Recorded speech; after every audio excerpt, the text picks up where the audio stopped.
There's no feeling more intense than starting over.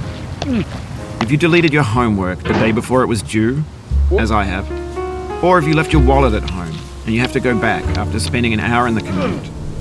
If you won some money at the casino and then put all your winnings on red but it came up black.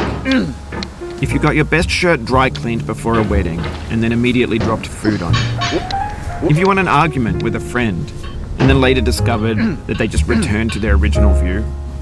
Starting over is harder than starting up. If you're not ready for that, like if you've already had a bad day, then what you're about to go through might be too much. Feel free to go away and come back. I'll be here. Alright, thanks for coming with me on this trip. I'll understand if you have to take a break at any point. Just find a safe place to stop and quit the game. And don't worry, I'll save your progress, always, even your mistakes. This game is a homage to a free game that came out in 2002, titled Sexy Hiking. The author of that game was Jazuo, a mysterious Czech designer who was known at the time as the father of B games. And B games are rough assemblages of found objects.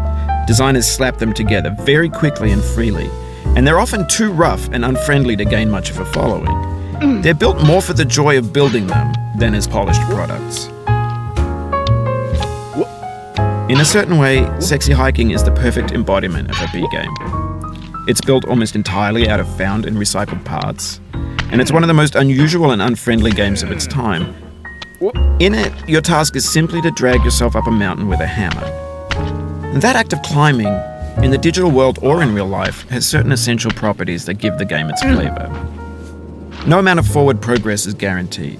Some cliffs are too sheer or too slippery. And the player is constantly, unremittingly in danger of falling and losing everything. Anyway, when you start Sexy Hiking, you're standing next to this dead tree that blocks the way to the entire rest of the game. It might take you an hour to get over that tree, and a lot of people never got past it. You prod and you poke at it, exploring the limits of your reach and your strength, trying to find a way up and over. And there's a sense of truth in that lack of compromise. Most obstacles in video game worlds are fake. You can be completely confident in your ability to get through them once you have the correct method or the correct equipment or just by spending enough time. In that sense, every pixelated obstacle in Sexy Hiking is real. The obstacles in Sexy Hiking are unyielding, and that makes the game uniquely frustrating. But I'm not sure Jazuo intended to make a frustrating game. The frustration is just essential to the act of climbing, and it's authentic to the process of building a game about climbing. A funny thing happened to me as I was building this mountain.